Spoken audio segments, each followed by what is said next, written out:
Well, I originally came out here to go stealth camping on the e-bike, but my go-to stealth camp spot has a trail camera set up there. And I'm talking like in the middle of the woods, well off the trail, right where I normally walk in. There's a trail camera sitting right there on a tree staring me in the face. Nothing I could do but wave to it and then be on my merry way. So even though this was supposed to be a stealth camp, and that's what the start of the video is going to lead into, I guess we're going to go off and explore. So let's rewind back to where this all started. Alright, it's supposed to feel like minus 21 degrees tomorrow morning. It's supposed to dump like 10 centimeters of snow. Perfect camping weather. I'm out here with my Emmo E-Wild C2. It's actually quite warm right now, but over the course of the night, it's supposed to go down, down, down, down, down. Anyways, I only got a little bit of daylight left in the day, and we need to get there. So let's boogie.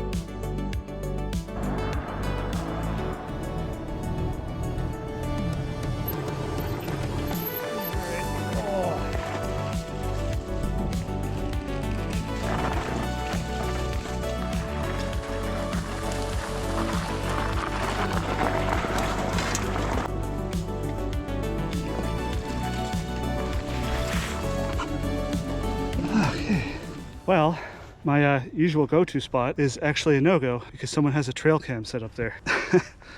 Now what? Yeah, that's a big indicator that I should not be staying there anymore.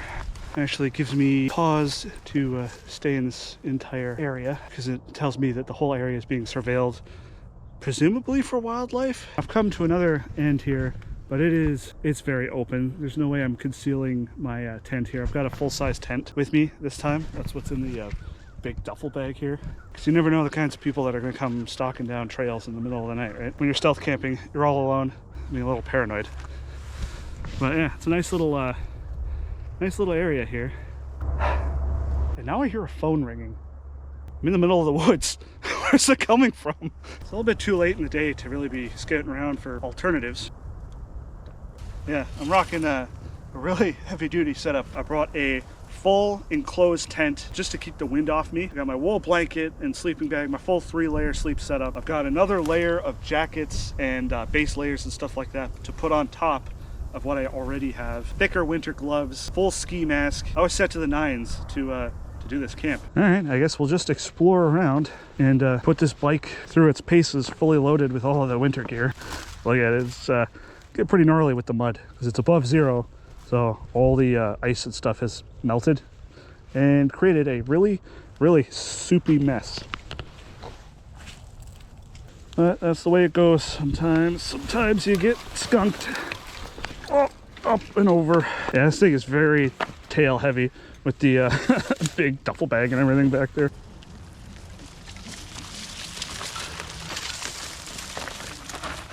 Okay, we're starting to get through some dense trail here where there's a lot of branches and stuff overgrowing across the trail, which makes me think it's not as well trodden as I thought it was, at least not this time of year. Okay, we come out here to this little creek area. So the trail abruptly ends here. You can see there's like a flow through from that body of water through to this side. I could try and get the bike across that, but it gets pretty dense over there.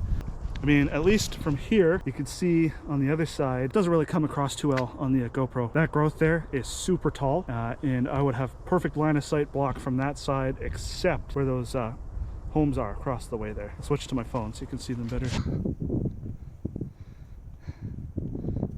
It doesn't even come across all that well on the phone, but it looks like there actually is a bit of a path that goes through there. Ugh.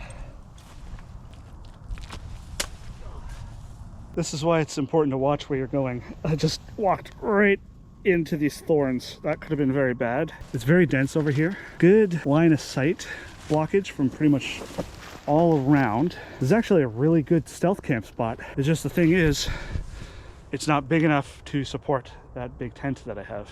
It's a nice little open area enclosed by trees on pretty much every side. The only real visibility is out this way, and that's where all that growth was that I was talking about. Got lots of anchor points here to tie out to. There's big, huge tree here. We go further back in here, there's another big tree, and you can see that a trail sort of continues through here. Oh, trying to get that bike through here. Oh man, that would be problematic though. I think this is probably more the spot I'd bring the skateboard or something, just to show you what kind of stuff I'm dealing with here. This is a really cool spot, man. Definitely one of my favorite places I've ever skated out. Not seeing too many signs of people here. See a bottle, not too bad, given how kind of concealed this area is. Here's pretty much where this trail comes to an end. It just turns into pure bush from here. Oh, that one looks like it's about to fall. You see that? Oh, I'm holding the GoPro perfectly level. You can see how much of a lean that's got to it. We gotta come here in the future. There's some pretty gnarly clouds, which is the snow that was supposed to be heading this way. And it's looking pretty gnarly. This tree's got holes all over it. I'm gonna guess that's woodpecker, just based on the pattern. And it's got some cool mushrooms on it as well. Oh, look at this big one down at the bottom. Stealth camping today was a bust, but I found that really cool spot. Turn the bike on. Oh! With that massive duffel bag on the back of the bike, it makes it really hard to get my foot over. Oh. You see those smart water bottles? Those look awfully familiar. So I'm coming back along the trail here, and I see these two smart water bottles. I'm like, those look familiar. They're from this side of my bag. I didn't even notice they fell out. Yeah, I know my water bottle holding situation isn't the greatest. I gotta figure out a better way to go about that. All right, almost out of here, which is good because I am fishtailing all over this mud. Whoa, hello. Yep. My rear end just slid like a foot sideways. Bit of a shame that we didn't wind up stealth camping. I know you guys were looking forward to it. I know I was looking forward to it. But hey, at least we found that really cool spot. That's actually a really, really sick spot, and I do want to return there in the future. And if you've watched to the very end, I have a little bit of a sneak peek for you. The GT Land Racer build that I promised that I was working on is complete, tested, and confirmed working. I just gotta wait until we get some clear weather to make a video on it. Anyways, that about does it. If you're new to the channel, I'm all about unconventional electric adventuring, including bailing out on stealth camp trips. So make sure you're subscribed if you're into that shit.